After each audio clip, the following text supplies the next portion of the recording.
Universidad de San Martín.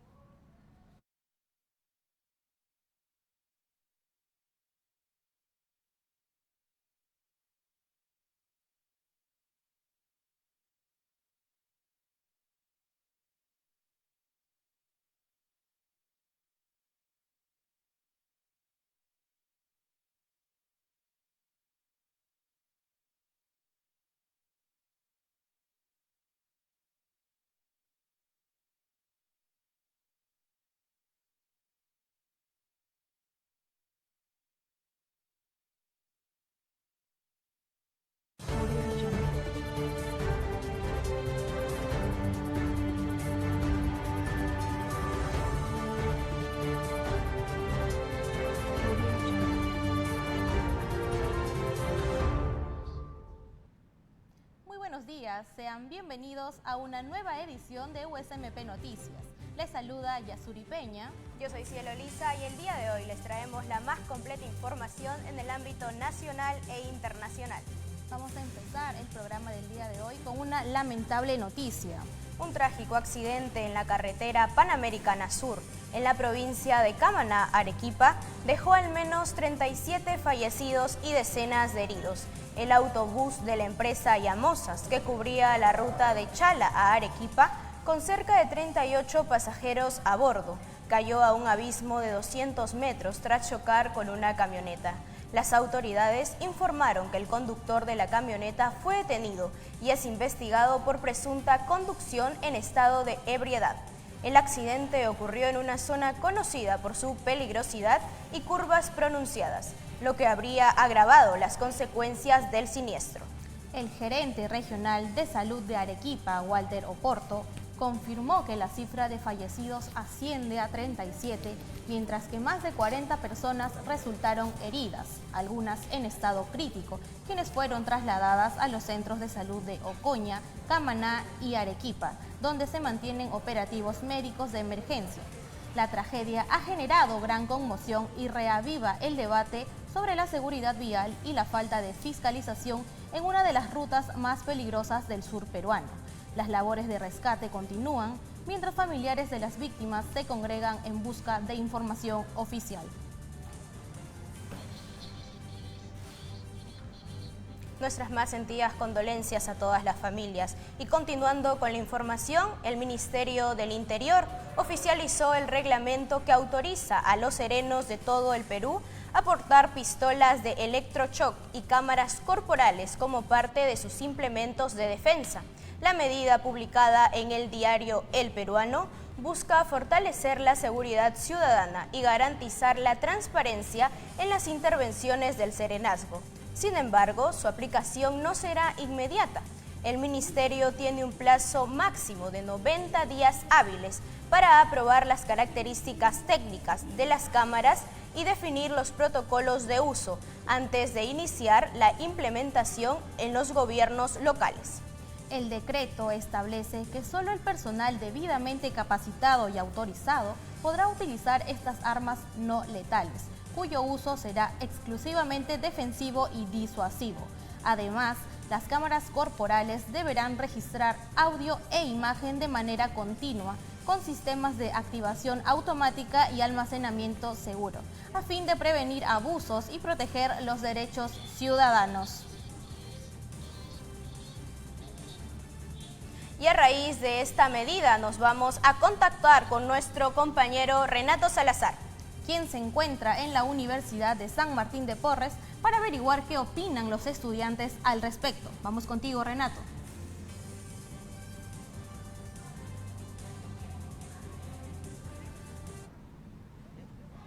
Muchas gracias por el pase, compañeras. Bueno, nos encontramos en los interiores de la Universidad de San Martín de Porres, concretamente en la Facultad de Ciencias de la Comunicación, Turismo y Psicología, para saber un poco la opinión de los estudiantes sobre que los serenos están pidiendo recibir entrenamiento adecuado de la Policía Nacional del Perú para portar pistolas de electrochoque. Acompáñame, por favor, Víctor. ¿Qué tal? Buenos días. ¿Qué opinión tiene sobre que los serenos están a la Policía Nacional del Perú que, que capaciten más que nada para portar armas de electrochoque, pistolas de electrochoque, ¿no? Bueno, personalmente yo creo que sí es una buena implementación, ya que creo que los serenos hoy en día no los toman tan en serio y que tengan un arma al menos para de alguna forma defenderse o poder contrarrestar a las personas que pues cometen otros delitos, pues creo que es una buena medida, como una buena toma de acción por parte del municipio. Buenas, ¿qué tal? ¿Cuál es su nombre? Pierina.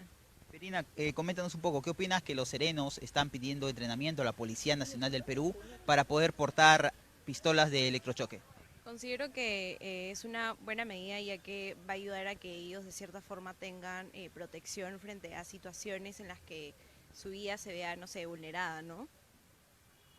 Muchas gracias, Perina. Gracias. Hola, ¿qué tal? ¿Cuál es su nombre? Kiara.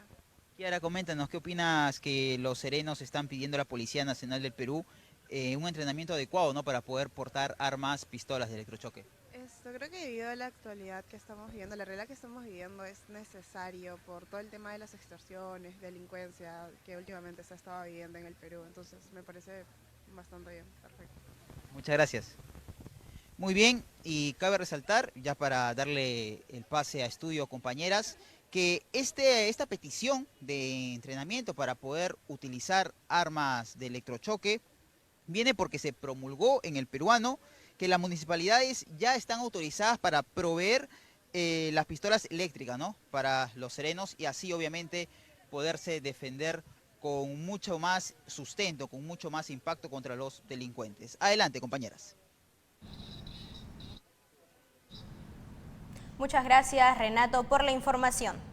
Y ahora pasamos a la lectura de las portadas de los diarios más importantes. Iniciamos con el diario El Comercio, que titula en grande: llegó al Caribe el portaaviones Ford, el más poderoso del mundo. Estados Unidos muestra su fuerza ante la dictadura de Maduro. En el tema del día, la Plaza Mayor de Lima recuperaría su diseño de 1860. Y finalmente, Ecuador se alista para el referéndum que busca cambiar la Constitución.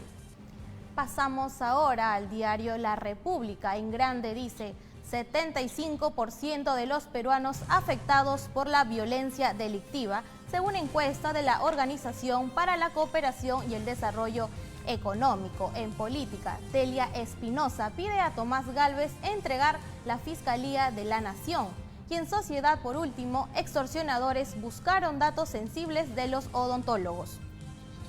Continuamos con el diario Perú 21, que titula: responderá por 6 asesinatos en Madre Mía. Fiscalía denuncia a Ollanta Humala por homicidio y desaparición forzada.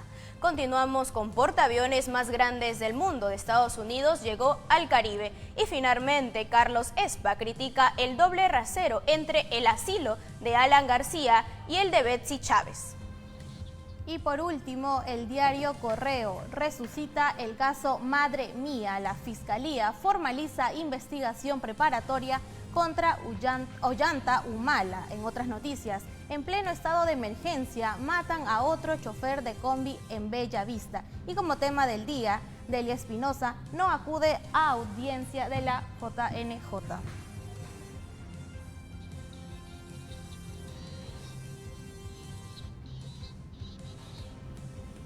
A continuación vamos a dar lectura a los titulares del día de hoy. Crisis diplomática por el asilo de Betsy Chávez. La ex primera ministra permanece en la Embajada de México y el gobierno peruano se niega a otorgar el salvoconducto.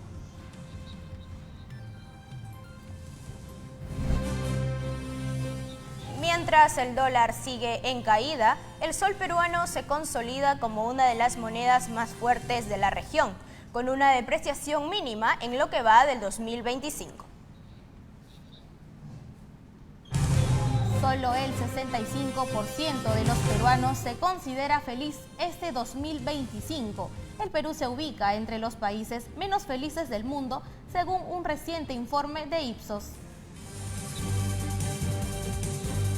Gobierno refuerza seguridad en Lima con nuevo puesto de comando de avanzada.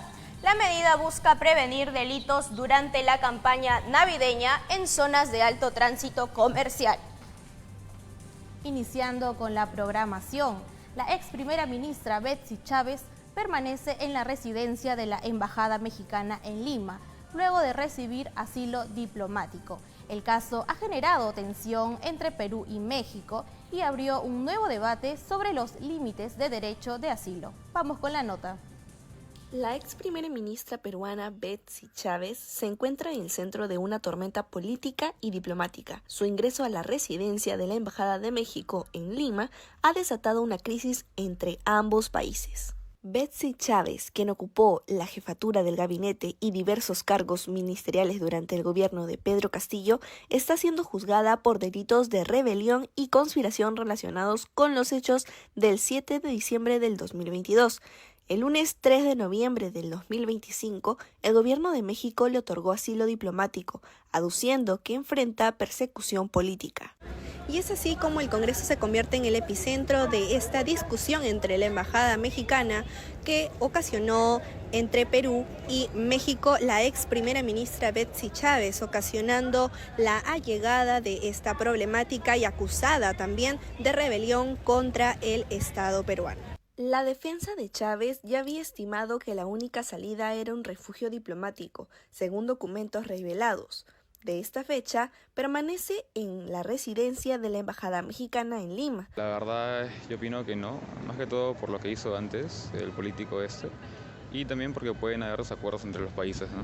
A la espera de un salvoconducto que le permita salir del país, el gobierno peruano, por su parte, ha afirmado que no autorizará su salida hacia México hasta definir su posición sobre el salvoconducto y la interpretación del derecho del asilo. Considero que sí, no considero que ella tenga, por ejemplo, el permiso de poder salir y etcétera, porque está involucrada en varios procesos legales. Entonces considero que sí, igual creo que sigue en investigación todo el tema de su prisión preventiva y etcétera, pero considero que sí debería ejecutarse, ¿no? Ya que sí hay varios conflictos por detrás, hay varios delitos por detrás que sí deberían ser evaluados. Bueno, el conflicto diplomático ya está generado por parte de México, ¿no? Entonces, creo que lo que corresponde es que Perú no conceda el salvoconducto pues para que esa persona se fugue del país.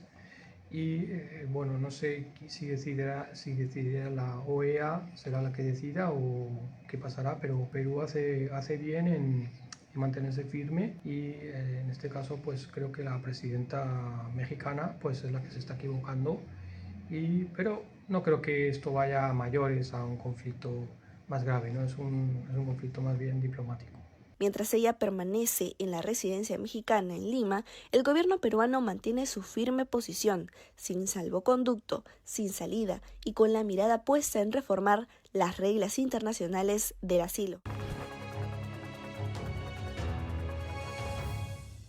Y por supuesto que es necesario que los países lleguen a un acuerdo para saber cuándo se debe otorgar el asilo político. Continuando con la información, en un país donde la corrupción y la inseguridad se han vuelto parte del día a día, miles de jóvenes peruanos, desde jóvenes hasta transportistas, han decidido alzar la voz. Distintas causas, una misma demanda, justicia y cambio. Vamos con un informe especial que engloba las más profundas quejas del pueblo peruano.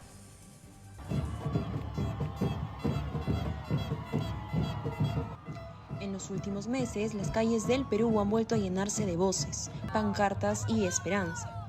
Desde jóvenes de la llamada Generación Z hasta gremios de transportistas, miles de peruanos han salido a protestar unidos por un mismo sentimiento, el hartazgo. Un hartazgo frente a la corrupción y frente al miedo que impone la inseguridad.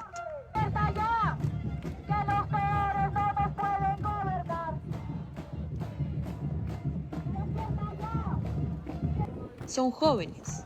Muchos de ellos votaron por primera vez hace pocos años y hoy sienten que el Estado les ha fallado. A través de redes sociales convocan marchas que ya no necesitan de partidos ni sindicatos. Basta con una historia para encender la indignación colectiva. Las injusticias que realiza el Congreso a lo largo de estos varios años, creo que desde que salió PPK hasta ahora con Dina en el poder, sobre todo sobre la ley de la AFP, las leyes a favor de la minería, sobre la deforestación, todo ese tipo de cosas y las medidas en contra de la población, me parece que esa es una manifestación importante. Me alegra mucho que la gente haya venido para poder apoyar, sobre todo después de la Nepal. Creo que ese ha sido un movimiento importante para poder animar a la gente a poder levantar su voz contra ese tipo de actividades. Son estas las calles que cientos de jóvenes recorrieron. La mayoría de ellos no comparten un mismo partido político, pero sí comparten una misma consigna: luchar en contra de la corrupción y exigir un futuro para el país más limpio y transparente. Las denuncias por corrupción en distintas instituciones del Estado han sido el detonante. Para esta nueva generación, la transparencia y la ética ya no son discursos, son exigencias. Aunque muchos los llaman rebeldes digitales, lo cierto es que su voz ha logrado algo indispensable: volver a poner la política en el centro de la conversación pública. Y esta es una lucha, nos están matando. Y las balas no solamente caen en el conductor, caen en los usuarios. No se vayan a retirar, tenemos que hacer fuerza, por favor. En otro frente, los transportistas también alzan su voz. No protestan por el combustible o los peajes, sino por algo más grave: la inseguridad que les quita el sueño. Extorsiones, cobros de cupo y amenazas son partes del día a día de miles de conductores. Cobrador ni nada, soy madre que trabaja y que vengo todos los días, salgo y tengo miedo de morir, porque nadie, la presidencia, el Congreso, todos son tan coludidos, se tapan porque nadie quiere hablar sus cochinadas, que se vayan todas esas lacras. Solamente hay policía para los congresistas. Claro, para ellos sí. Represión. No, exacto. Los perdigonean a los muchachos, los rasean. Yo he estado en la marcha y veo cómo nuestro pura juventud los han agredido, maltratado. Me duele porque yo también soy mamá, tengo mis hijos, tengo mis sobrinos. ¿Y qué futuro espera nuestro país? Si la juventud es el futuro del país. Transportistas de distintos gremios se unieron para hacer escuchar su voz. Denunciaban vivir bajo amenazas constantes y que las autoridades no están respondiendo con la fuerza necesaria frente al crimen organizado. En regiones como La Libertad, Lambayeque o Piura, las mafias del cobro de cupos se han extendido a los mercados, obras y hasta el transporte público. Y ante la falta de respuestas concretas, los gremios decidieron paralizar el país para hacerse escuchar. Desde el gobierno se han anunciado operativos y estrategias para frenar la ola criminal, pero las medidas aún parecen insuficientes. En el caso de las marchas juveniles, la respuesta institucional ha sido el silencio o simplemente la represión. 2 marchas, 2 causas y una misma raíz: la falta de justicia. Mientras los peruanos sigan saliendo a las calles, seguirá viva la esperanza de que el país cambie. No desde el poder, sino desde su gente.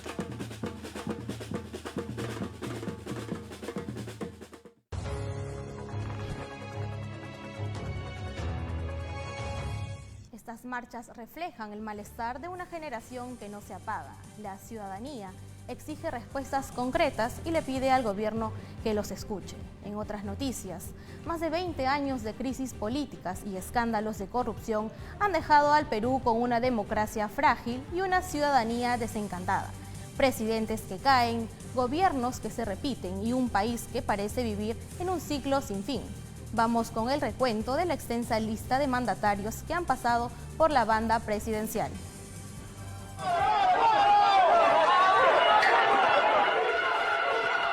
En las últimas décadas, el Perú ha atravesado una profunda crisis política, marcada por la inestabilidad, los constantes cambios de presidentes y la desconfianza hacia las instituciones. Desde el año 2000, el país intenta consolidar su democracia, pero los escándalos, las divisiones y la falta de representatividad ha debilitado el sistema. Que presento mi renuncia irrevocable del cargo de presidente de la República.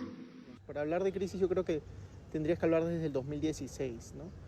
Pero en todo caso siempre ha sido una democracia precaria, ¿no? En ciencia política se habla mucho de las transiciones inacabadas a la democracia. Y creo que eso es Perú, ¿no? Perú desde el 2000, con la vuelta de la democracia tras la dictadura de Alberto Fujimori, no se hizo las reformas necesarias para consolidar la democracia, ¿no? Durante el gobierno de Alberto Fujimori, las reformas económicas y el autoritarismo dejaron una profunda huella. La concentración del poder y las violaciones a los derechos humanos marcaron una etapa que aún divide opiniones y dejó un precedente sobre cómo se ejerce el poder en el país. En los últimos 10 años, el Perú ha transitado por una etapa de incertidumbre. Cada cambio de presidente ha desencadenado mayor inestabilidad, evidenciándose un Estado frágil y una ciudadanía cansada de esta situación. Pedro Pablo Kuczynski llegó al poder tras una campaña breve pero intensa, en la que su figura tecnocrática fue vista como una opción moderada frente al fujimorismo. Sin embargo, su mandato se vio afectado por la falta de apoyo político y los escándalos de corrupción. Era un actor muy débil, ¿no? Incapaz de nada, que si no fuera por Gorriti y lo que le dijo en el debate a Keiko Fujimori y tú nos has cambiado pelona, probablemente ni siquiera le hubiera ganado a Keiko Fujimori, pero eso fue lo que lo distanció, porque básicamente eran lo mismo, ¿no? El cambio constante de presidentes refleja también una elección ciudadana marcada por el desencanto. Buscamos al menos dañino, sin un verdadero compromiso con el fortalecimiento institucional. Las redes sociales se han convertido en un actor determinante. La información que circula en ellas influye directamente en la percepción del electorado, especialmente en la generación Z. Así ocurrió con Martín Vizcarra, quien emergió como una figura cercana a la gente, pero que también formó parte de esta inestabilidad política. Quiero transmitirle la esperanza y la fe que juntos podemos construir un futuro mejor. Martín Vizcarra asumió la presidencia en medio de una crisis, prometiendo transparencia y lucha contra la corrupción. Salvador del Solar se convirtió en una figura conciliadora dentro de este gobierno, pero pronto la inestabilidad volvió a imponerse. Él volverá a ser presidente. Es el único que tiene la medallita de lucha anticorrupción, con lo cual no le estoy diciendo a él que sea poluto, me parece que es un corrupto. Lo de Moquegua me parece un caso muy serio, grave y contundente. Pero todos recuerdan, y es el sueño de todos, el cierre del Congreso, porque él lo hizo constitucionalmente, una diferencia no menor, ¿no? Y segundo, que logró ganarle al fujimorismo, y nadie tiene esa medalla en este país, de enfrentarse abiertamente al fujimorismo y ganarle. Y yo recuerdo que fue muy respetuoso hasta el final. Es más, yo creo que tuvo un excelente actor para ese propósito en su vida, que fue la mejor actuación de Salvador del Solar en su historia, porque es alguien muy profesional. Tras la vacancia de Vizcarra, Manuel Merino asumió el poder, provocando una ola de protestas que marcaron al país. Merino tenía una ilegitimidad de origen y inició una toma autoritaria muy fuerte, por eso que no duró los 5 días que duró, ¿no? La represión y eso, y tocó Lima, ¿no? Entonces, tener 2 fallecidos en Lima ya es otro cantar, porque es otro impacto, ¿no? Mediático, aunque cualquier muerte es dolorosa y debería doler. La represión ilegítima que se haga en cualquier parte del Perú, al ser en Lima tuvo una resonancia mediática mayor, un impacto mayor, y ya pues dio un quiebre. Y llevó esto, por factores que aún todavía no están del todo estudiados, a que sea la única movilización que movilizó al 15% del país. Ese es el cálculo que hay, ¿no? Eso lo dijo el especialista Omar Coronel, que es doctor en ciencia política, pero es el mayor experto en protestas sociales, en movimientos sociales en el Perú. Y eso nunca se ha visto. Imagínate, el 15% del Perú movilizado. Eso fue una ola insostenible. Ya era el gobierno de Manuel Merino insostenible. Hasta ahora no se ha repetido otro movimiento que sea así, ¿no? La llegada de Francisco Sagasti representó un breve momento de esperanza. Su gobierno de transición intentó recuperar la confianza ciudadana, pero su gestión también mostró las limitaciones del sistema. Pedro Castillo, un profesor rural, simbolizó el voto de los sectores más olvidados del país. Sin embargo, su gobierno estuvo marcado por la improvisación y los constantes enfrentamientos con el Congreso. También hubo una conspiración real contra Castillo, eso es algo que se habla muy poco, ¿no? Por ejemplo, alguien que aceptó algo, y esto no es titular en ningún lado ni se escucha, Harvey Colchado, aceptó en una entrevista a Marcos Cifuentes, porque Marcos Cifuentes le preguntó sobre qué tantos habían pasado los límites sobre hacer interceptación al Castillo, vulnerar la residencia presidencial y eso, ¿no? Y Harvey Colchado, no me acuerdo la respuesta, trató de hacerla pasar por técnica, pero claramente tuvo una actitud deliberante. Y hay un cruce constitucional, porque ni las fuerzas policiales ni las fuerzas militares pueden tener actitud deliberante por la Constitución, ¿no? Entonces yo creo que con él ha habido toda una estrategia y además un racismo colosal ¿no? Que si hubiera sido otro, estoy seguro que no lo hubieran vacado con la ferocidad y la rapidez, la avidez con que se interesaba Pedro Castillo, lamentablemente.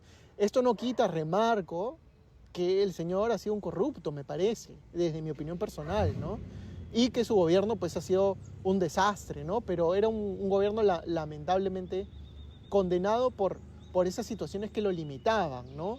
Y sumando a él su propia precariedad personal también, ¿no? Digamos, él no se iba a volver un estadista de profesor rural a estadista uno no se acuesta profesor rural y amanece como estadista en Washington, ¿no?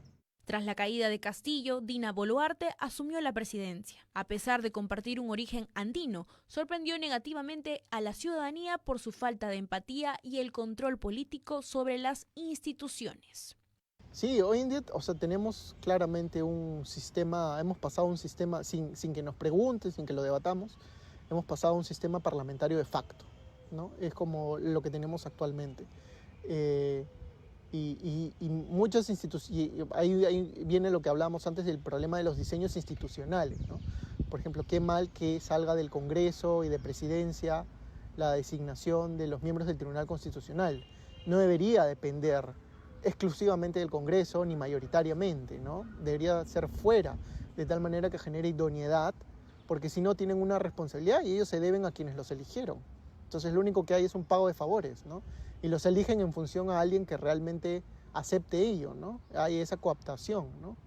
Y eso les permite hasta, a ellos mismos ahora usan el Tribunal Constitucional como una cuarta instancia, ¿no? De tal manera que lo salva de sus mismos procesos, como ahora vemos con el caso Copteles, a Keiko Fujimori haciendo algo inédito que no tiene la jurisprudencia, que ni siquiera ha acabado el caso penal, digamos, en la resolución del Poder Judicial, y sin embargo ya se metió el TC a ponerle un estate quieto, a decirle no, ya no se investiga más de acá para adelante, ¿no? Ya no va a llegar a finalmente un dictamen final de Suprema, ¿no? Finalmente, en medio del cansancio y la desconfianza, surge Gerí, el actual presidente. Su popularidad en redes sociales y su discurso anticorrupción atrajeron a una ciudadanía deseosa de cambio. Sin embargo, entre lo que se promete y lo que se hace, aún existe una gran distancia. Me parece el descaro también, porque es alguien que es acusado por corrupción, que te demuestra cómo juega este pacto, porque lo primero que hizo Tomás Saladino, que además es acusado de ser parte de los Cuellos Blancos, cuando volvió como fiscal supremo, hace un poco antes de ser fiscal interino, fue archivar ese caso, lo que te demuestra cómo juegan en pared, ¿no? Congreso, Fiscalía, ¿no? Y que además ha votado por todas las leyes pro crimen. Entonces también me parece la imposibilidad, el mayor reto es la inseguridad, pero es imposible que algo mejore por la sencilla razón que él es parte del crimen. O sea, ha votado por todas estas 8 leyes pro crimen. ¿Y por qué no pueden derogarlas ni nada? Pues porque sencillamente hay de 102 o 105 congresistas que tienen carpetas fiscales.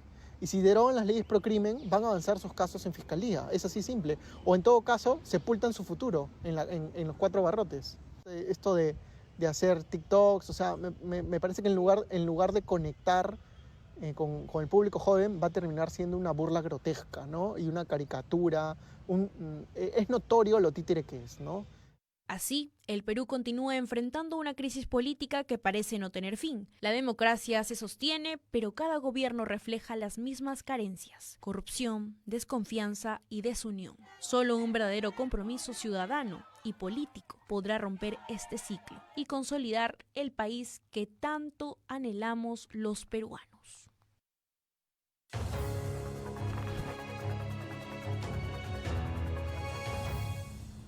Cambios de caras y de discursos, pero no un cambio real en el sistema político. El próximo presidente de nuestro país tiene una tarea ardua, así que por favor analicen bien las propuestas por quienes van a votar. Así es, por favor todos tengan un voto consciente y responsable. Y con esta información nos vamos ahora a una pausa comercial y volvemos enseguida con más noticias.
El éxito se busca, se estudia, se trabaja para que un día pueda hacerse realidad. Esfuerzo, innovación, pasión. Esta es nuestra historia. Esta es la Escuela Profesional de Ciencias de la Comunicación de la Universidad de San Martín de Porres.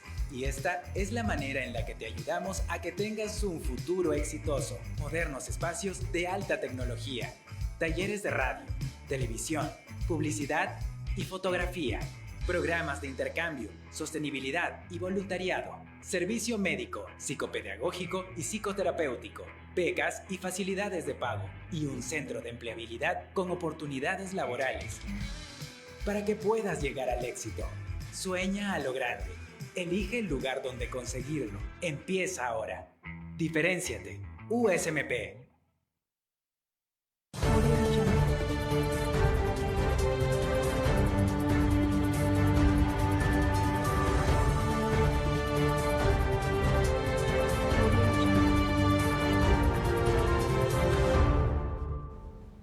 Retornando con la información, el sol peruano vuelve a destacarse en medio de la inestabilidad global. Con más de un 10% de caída del dólar en lo que va del año, el Perú mantiene una economía estable y una inflación controlada. Veamos la siguiente nota.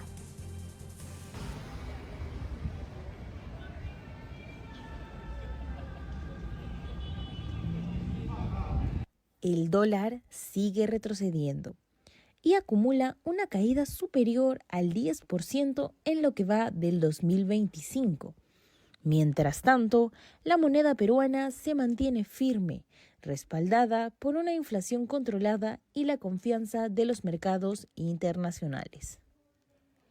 La volatilidad del dólar se explica por las expectativas de menores tasas de interés en Estados Unidos y la caída del precio del cobre. Factores que han presionado a varias economías emergentes a nivel internacional. Según datos oficiales del Banco Central de Reserva del Perú, el sol peruano ha tenido la menor caída en su valor frente a las demás monedas latinoamericanas durante este ciclo, mientras que países como Brasil, Colombia, Chile y México han experimentado pérdidas de entre el 70 y más del 200% en sus respectivas monedas. El Perú mantiene una inflación de 1,35% y reservas internacionales que superan los 89.000 millones de dólares. El presidente del Banco Central, Julio Velarde, destacó el desempeño del sol frente a otras divisas. Es por eso que nuestra meta de inflación también es 2%, como es la meta de Estados Unidos, de Europa, de Reino Unido, de Japón, ahora.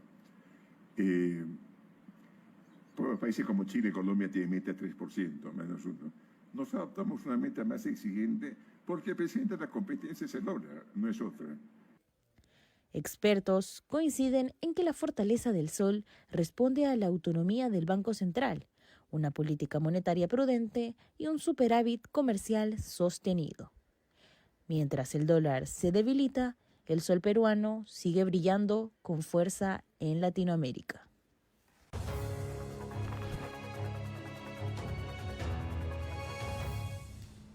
Recordemos que el dólar para hoy 12 de noviembre se encuentra con un valor de compra de 3.35 y de venta de 3.37. Y en otras noticias, millones de peruanos llegan a la vejez con pensiones insuficientes y ahorros que no alcanzan. La desconfianza en las AFP vuelve al centro del debate, mientras el país busca un sistema previsional más justo y sostenible. Vamos con el siguiente reportaje.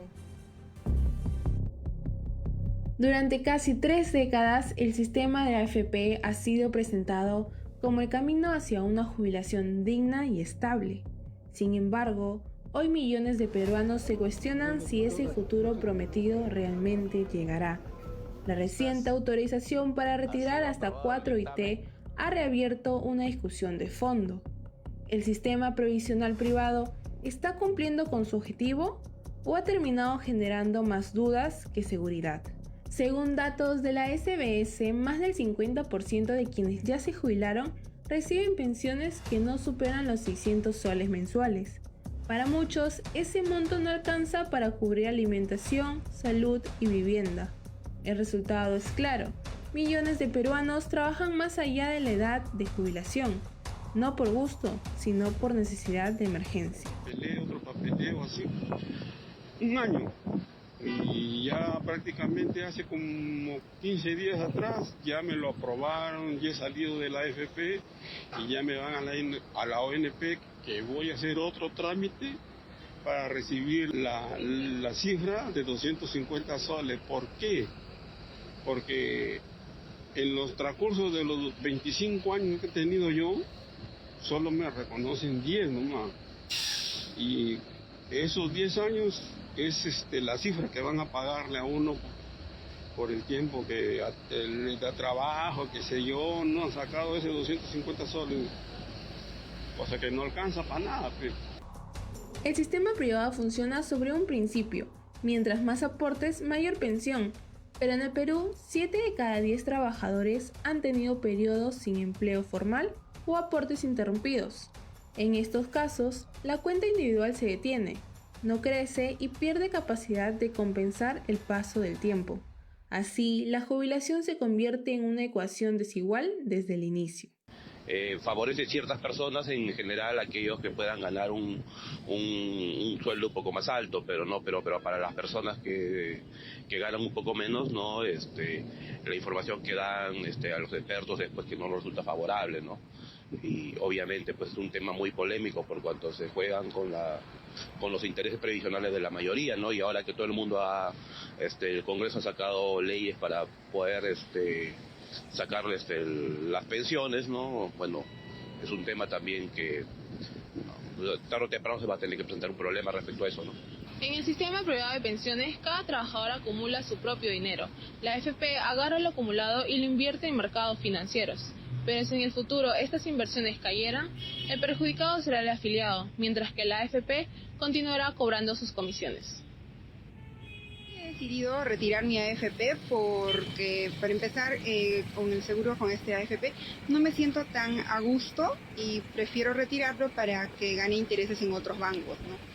El 50% lo voy a gastar en cosas que necesito para mi casa porque me estoy independizando, y el otro 50% lo voy a guardar en el banco porque me genera bastantes intereses. No tengo esperanza de una jubilación y que pueda vivir tranquila. Tengo que ver otras formas, de repente un negocio, un emprendimiento, de repente inmobiliario, ¿no? Para que pueda generar esa rentabilidad que no voy a perecer no voy a percibir de la AFP. Para muchos afiliados, la desconfianza nace en los detalles. La AFP cobra comisiones mes a mes, sin importar si el fondo gana o pierde, y los estados de cuenta, llenos de cifras y términos técnicos, resultan incomprensibles para la mayoría. En ese laberinto de porcentajes y deducciones, los trabajadores sienten que el sistema no ha hecho algo para ellos, sino para las propias administradoras. Ellos siempre ganan, nosotros arriesgamos. Es una frase que se repite entre los afiliados que ven cómo sus ahorros fluctúan sin entender el porqué. Se debe a una combinación de factores estructurales, económicos y sociales, ¿no? Por ejemplo, podemos mencionar aportes insuficientes y discontinuos, ¿no? Y ya que la densidad de aportes es muy baja, también podemos mencionar altos niveles de informalidad. Otros aspectos serían retiros extraordinarios de fondos, ¿no? Ya que desde el 2020 a la fecha se han realizado 8 retiros que han debilitado el sistema. La decisión de retirar o conservar sus ahorros es individual, pero el efecto es colectivo. Si cada vez más personas deciden llegar a su vejez sin ningún ahorro provisional, el costo social podría recaer en el Estado y, por consecuencia, en sus contribuyentes. Hablar de las AFP es hablar del tiempo que trabajamos, del tiempo que ahorramos y del tiempo que nos queda por vivir. El debate no termina en retirar o no retirar. La discusión pendiente es otra. ¿Cómo construimos un sistema que garantice que llegar a la vejez no sea una preocupación, sino un derecho?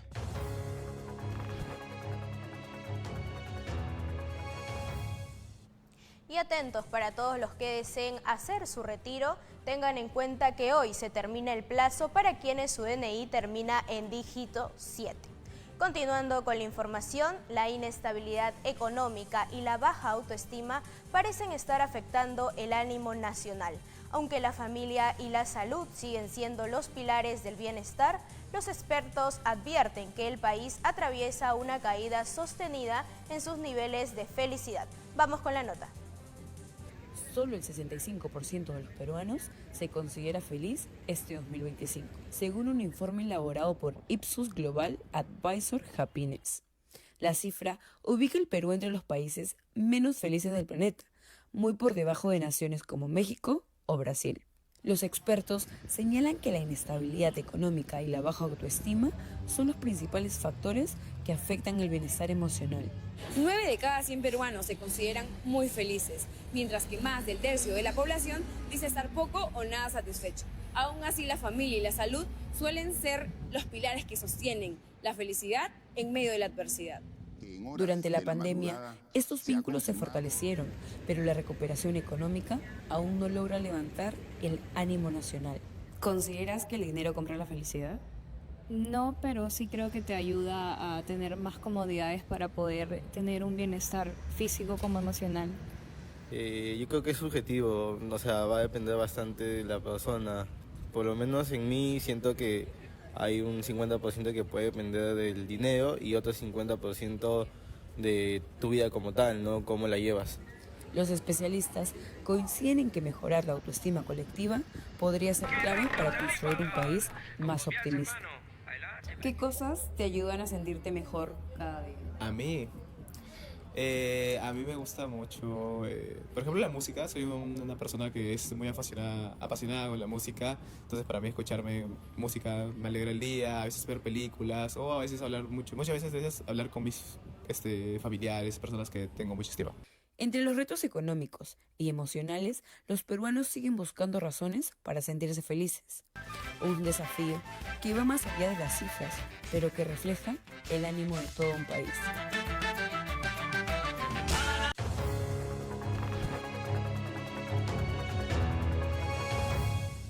Pero ¿cómo podemos sentirnos felices si nuestro país atraviesa por varias crisis? Esperemos que muy pronto los peruanos volvamos a tener una sonrisa en nuestros rostros y podamos sentirnos orgullosos de nuestro país.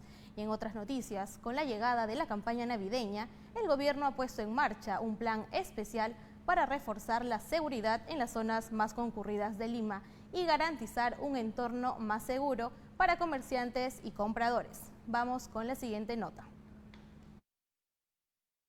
La llegada de la campaña navideña no solo marca el inicio de las compras y el movimiento comercial, sino también un periodo en el que la seguridad se convierte en prioridad. Ante el aumento de la delincuencia, el gobierno anunció nuevas medidas para garantizar la seguridad ciudadana, entre ellas la puesta en marcha del puesto de comando de avanzada del Comando Unificado, destinado a reforzar la lucha contra la delincuencia. José Gerí, presidente de la República, explicó que esta estrategia se enmarca dentro de la mejora del estado de emergencia y que el modelo será replicado en otras regiones del país. La ubicación del nuevo puesto no fue elegida al azar, se instaló estratégicamente en la Plaza Castañeta en el centro de Lima, uno de los puntos más concurridos de la ciudad.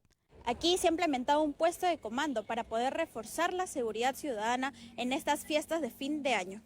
Durante esta campaña, miles de personas llegan a este punto para realizar sus compras, lo que genera un incremento significativo en la actividad económica, pero también en los riesgos de robos y otros delitos. Este puesto estará equipado con sistemas de comando y control, vehículos blindados de patrullaje, drones de largo alcance y personal especializado del Ejército del Perú, la Policía Nacional y el Serenazgo Metropolitano. El mensaje es claro: durante la campaña navideña, cuando las calles se llenan de luces, gente y movimiento, la seguridad debe ser una prioridad. Ahora queda comprobar si esta estrategia, que empieza con entusiasmo, logrará hacerse sentir en la vida diaria de Lima.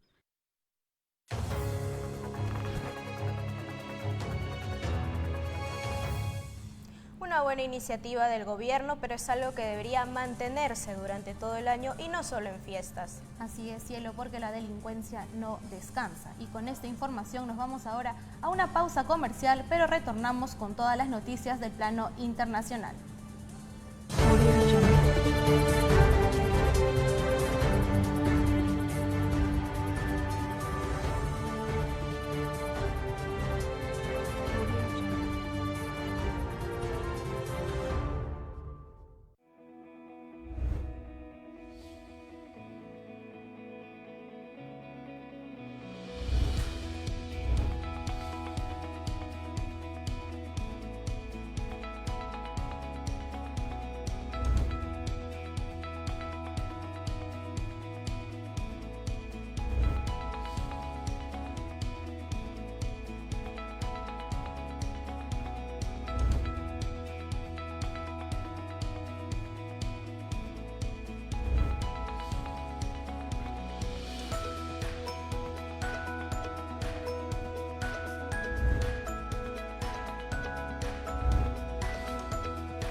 El éxito se busca, se estudia, se trabaja para que un día pueda hacerse realidad.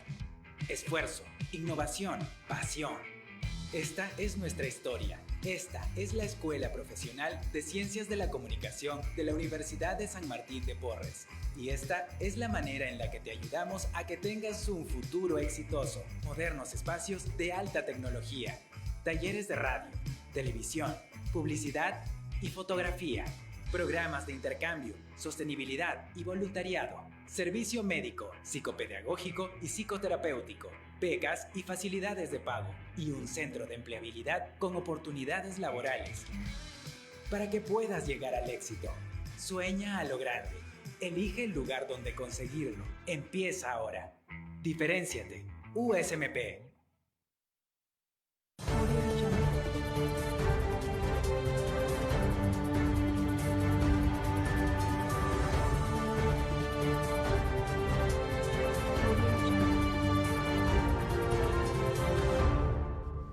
Retornamos con la información y damos inicio al bloque internacional.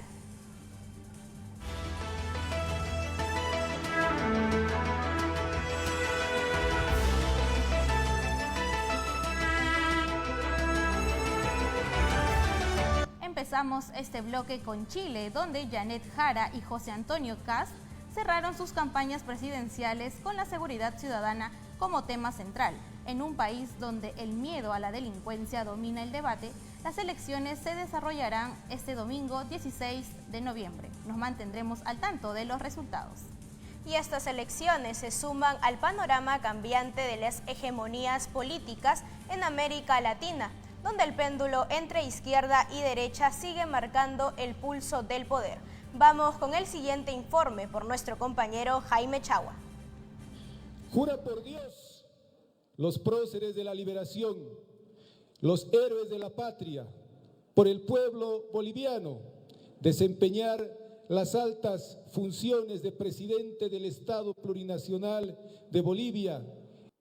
Con la flamante juramentación de Rodrigo Paz como nuevo mandatario del Estado Plurinacional de Bolivia, en el país altoandino se cortó una hegemonía de 19 años en los que el partido izquierdista Movimiento al Socialismo, también conocido como MAS, dominó los procesos electorales del país.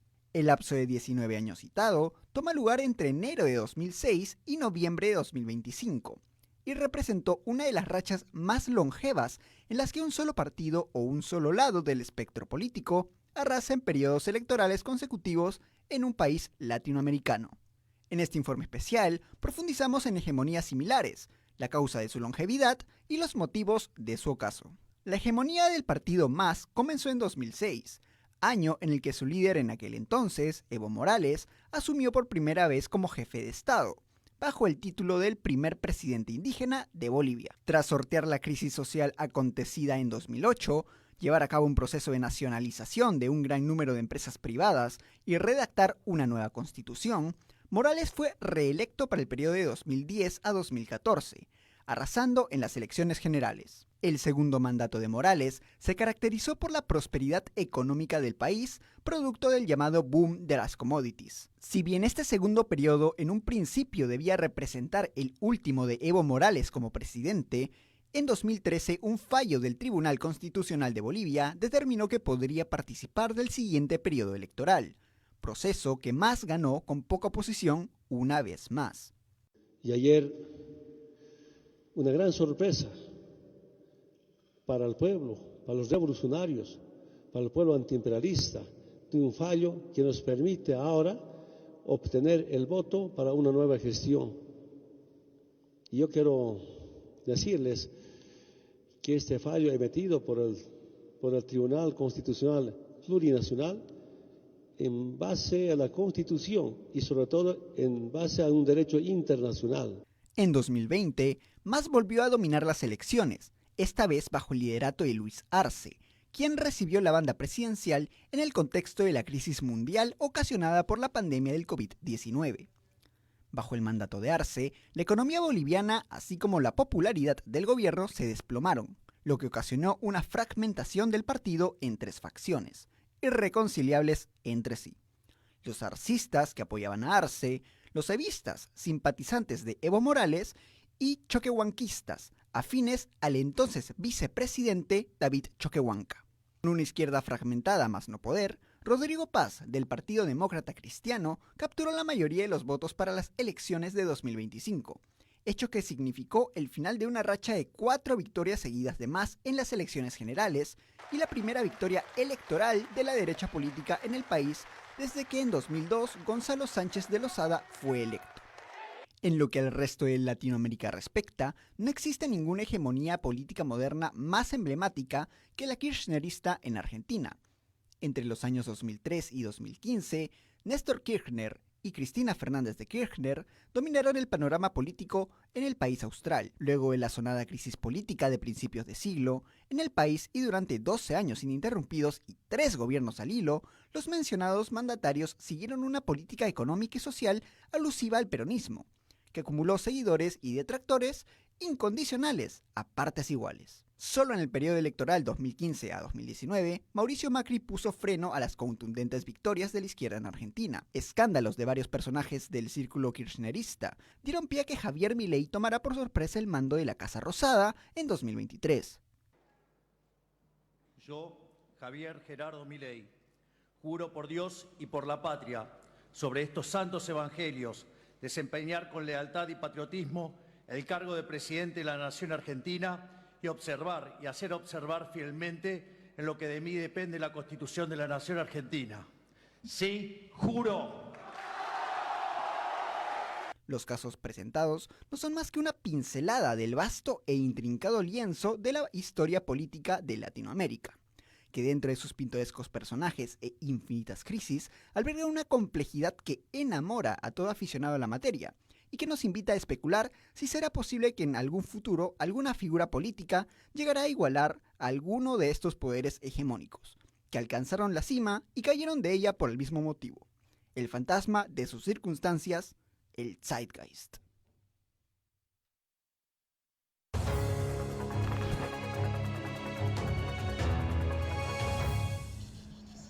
Y con esta información le ponemos fin al bloque internacional. Y es momento de irnos con el clima a cargo de Verónica Cusihualpa. Y al bloque deportivo a cargo de Renato Salazar.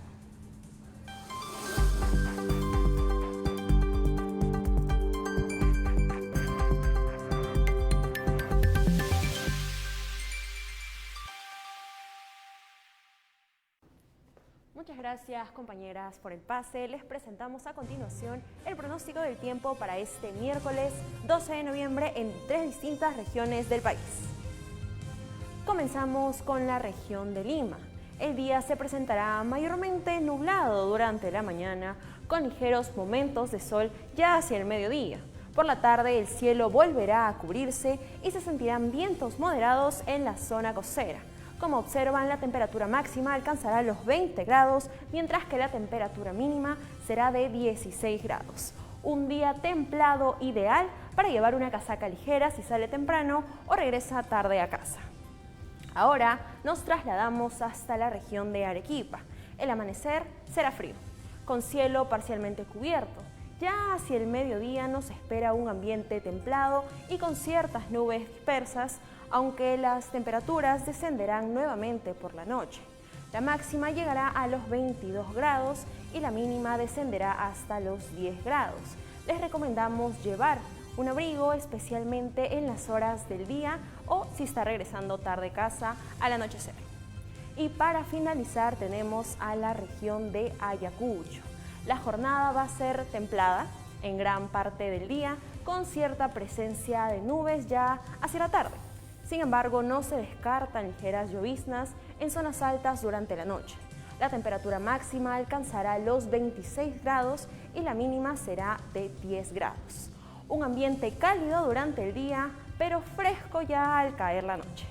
Este ha sido el reporte meteorológico para este miércoles 12 de noviembre. Recuerden mantenerse informados sobre las actualizaciones del clima y planificar, por favor, su día con anticipación. Que tengan una excelente jornada. Mi nombre es Verónica Cosigualpa y volvemos con ustedes a estudios.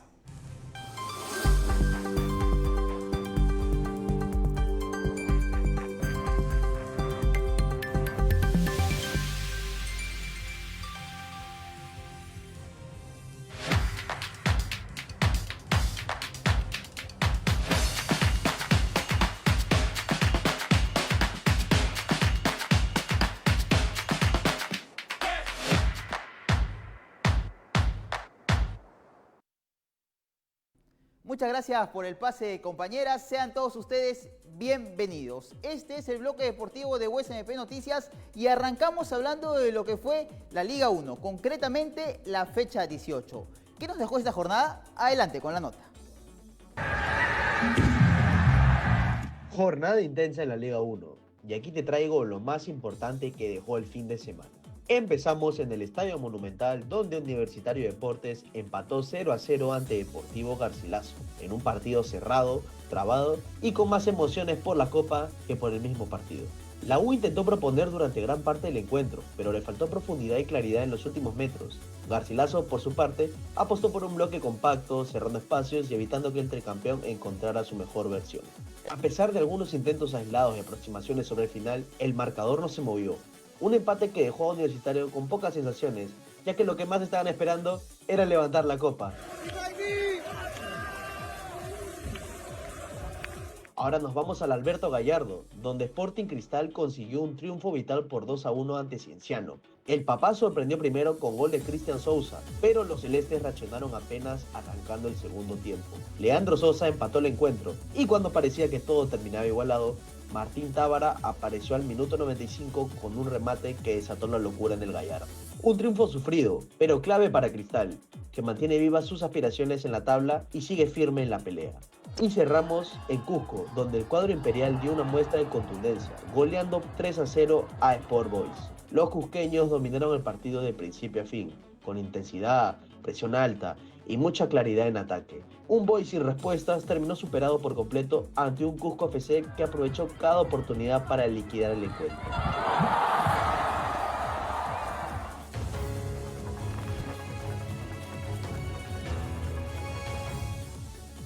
Muy bien, y tras estos resultados, veamos cómo se movió la parte alta de la tabla de posiciones del torneo Clausura. Tenemos, como podemos visualizar ahí, a Universitario de Deportes con 40 unidades. Luego le sigue Cusco Fútbol Club con 33, Sporting Cristal con 28 puntos, Alianza Lima cuarto con 28 y Melgar quinto con 25 unidades. Y luego de este breve repaso de lo que fue la jornada 18 de la Liga 1, pasamos ya en modo selección, porque el día de hoy la selección peruana va a disputar su primer amistoso de esta pequeña gira en Rusia, precisamente ante el país ruso, que se jugará en unos minutos ya al mediodía en el estadio de San Petersburgo. Pero ¿cuál es la principal novedad de estos amistosos? ¿Quién es el convocado que sorprendió en la lista? Bueno, Fabio Gruber, el defensor alemán, que para conocer un poco más le hicimos la siguiente nota.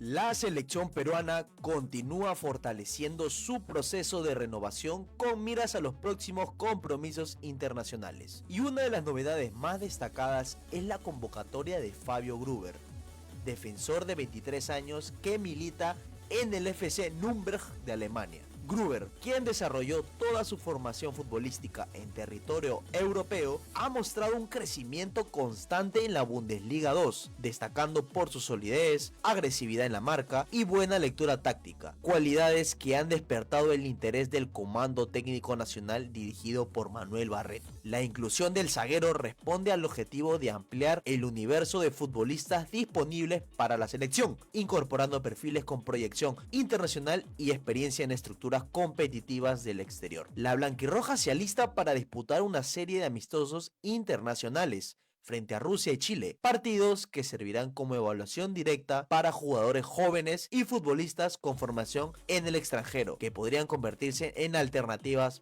para el futuro inmediato. Con esta convocatoria, la selección peruana reafirma su apuesta por diversificar sus opciones defensivas y avanzar en un proceso que busca mayor competitividad de cara a las próximas clasificatorias y torneos internacionales. Fabio Gruber se suma así a una etapa de transición importante, donde la presencia de nuevos talentos será clave para consolidar la identidad y el rendimiento de la selección peruana.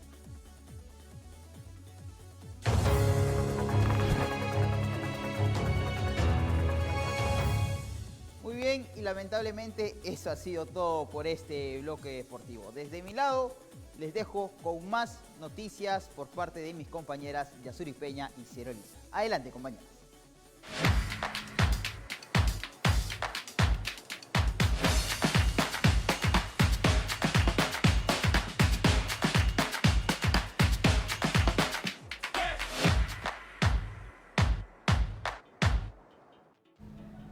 Muchas gracias, Renato, por la información, y así le ponemos punto final a la edición del día de hoy, pero al mismo tiempo le ponemos punto final a nuestro 9º ciclo. El día de hoy culmina nuestro taller de televisión a la batuta del profesor Samuel, y queremos agradecer a todo el equipo que ha hecho posible este programa, productoras, jefas de piso, camarógrafos y todos arriba en Switch que le pusieron corazón para que esto salga tan bien. Muchas gracias a cada uno de ustedes que nos ha sintonizado cada miércoles, pero no nos vamos a despedir sin antes mandarle un feliz cumpleaños a nuestro director de cámara. Que la pases muy bien, Sandra. Yo soy Cielo Elisa. Yo soy Yasuri Peña, y con nosotras será hasta una nueva próxima oportunidad. Cuídense.